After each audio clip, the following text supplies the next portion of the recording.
pero es que me preocupa porque te agradezco, estoy de acuerdo en el diagnóstico de la crisis de la sociología, la comparto, pero creo que podría dar a entender la charla de que toda solución la tenemos por la teoría de la elección racional, y no creo que sea el caso, no creo que sea el caso.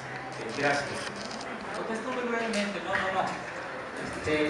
fíjense bien, la teoría de la elección racional es una teoría que radicaliza la capacidad decisoria del individuo, es decir, suspende los constreñimientos.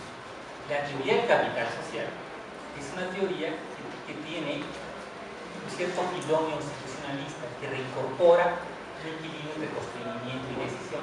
No lo voy a hacer así, lo mismo que el costo de transacción enorme.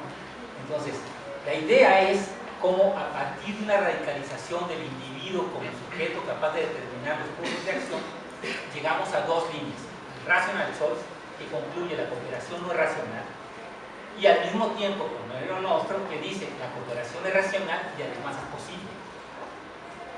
Eso es el capital social, y además es posible.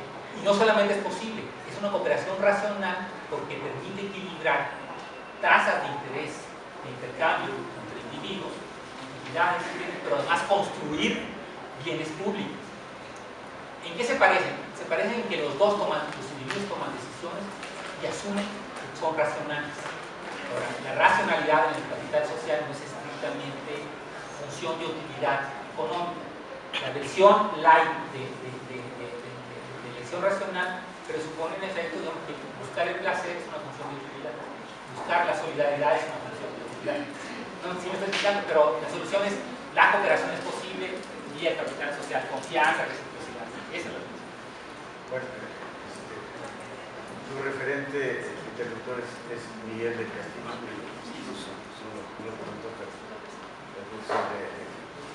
se nos está animando el público. Tenemos llega la parte donde el moderador hace las veces de un malvado y les tiene que recordar a todos que está muy animado y podemos seguir, pero a las 12 del día tenemos una nueva actividad de mesa que también va a ser interesante, no porque participa yo, pero va a ser interesante. Y es bueno, justo estamos en eso. Además, yo nomás quiero hacer una acotación. La referencia, me parece, de la conferencia de René ha sido más bien la apertura teórica, la posibilidad de pensar desde más de un espacio con el respeto bien cimentado de que las disciplinas pueden plantear sus escuelas, ¿no? Y esta podría ser una falsa posibilidad. No hay una, y yo solo retomo, sino diversas posibilidades. Él dice, yo vengo aquí a hacer un diagnóstico desde mi perspectiva, sabiendo que, no lo dice así, pero hay otros diagnósticos y etcétera, ¿no? Es un camino abierto muy interesante. Bien, hay dos de mis colegas, tengo primero a Ana y después a Rosana. Quisiera que Ana nos dijera brevemente. No sé si por ahí había una pregunta, alguien levantó la mano por acá, ¿no? Bueno, ok. Bueno, yo quisiera hablar un poco en nombre, agradecer la charla que ha sido muy interesante y que nos deja pensando muchas cosas.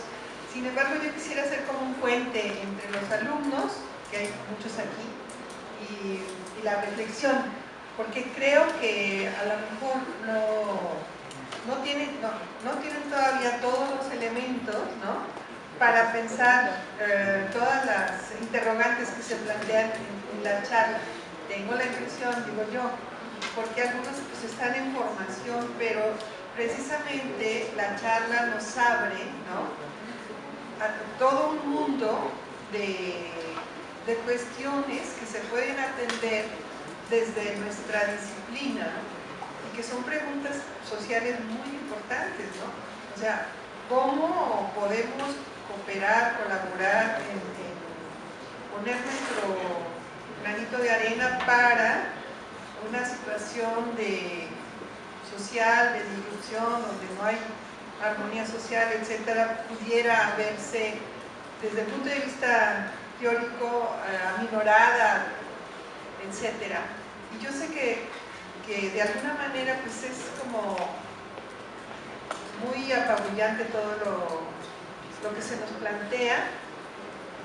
Bueno, en una parte constructiva lo quiero digamos que plantear, ¿no?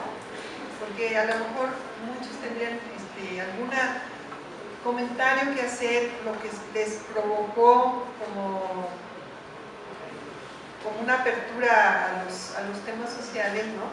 Sin que tenga que ser una pregunta, podríamos también hacer como comentarios, como, no sé, una cosa así como menos formal, pero oír sus inquietudes, ¿no?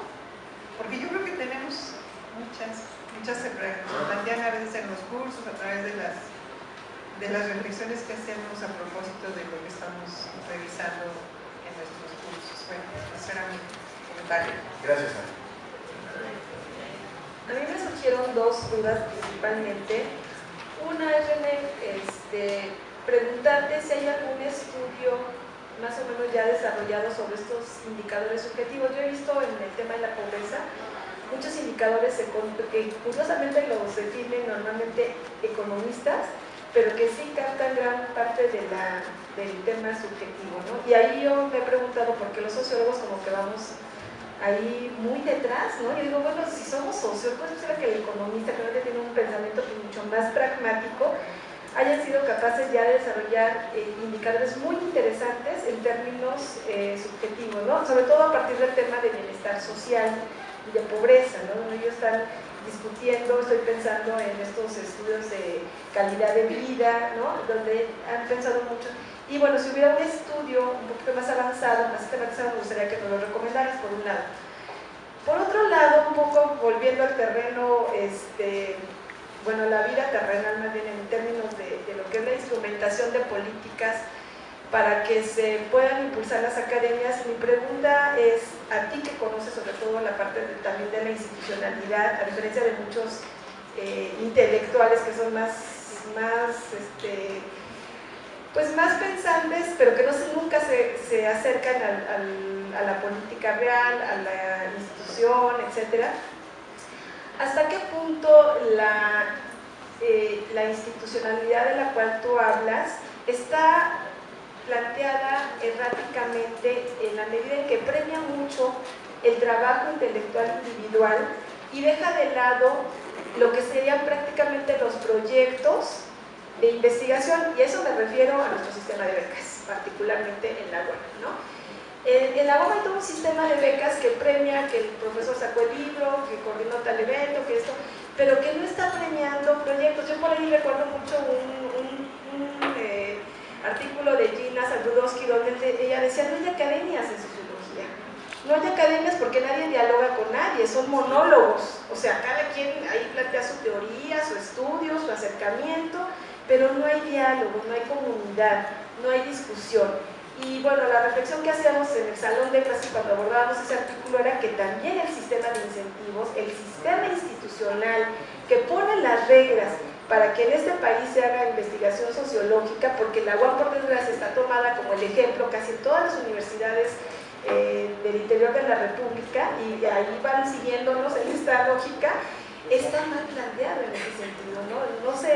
No se premia el proyecto. Yo estaría más con la idea de que se premien los proyectos, las discusiones, más que este premio individual, que todo el mundo, bueno, ha sido un complemento salarial, entiendo también la otra parte humana y razonable, por lo cual muchos han seguido el jueguito, pero finalmente yo creo que hay una lógica perversa que sí nos está afectando en términos de avance de nuestra disciplina, ¿no? No se premian los proyectos, no se premia el impacto social, incluso eso está visto, hasta mal visto en ciertos terrenos, ¿no? De que, ay, bueno, estás haciendo sociología o trabajo social, ¿no? Cuando creo que son lógicas que no se deben de desprender, y que vale la pena un comentario tuyo a ese respecto. Yo tengo un poco que decir, yo creo que tienes todas las razones.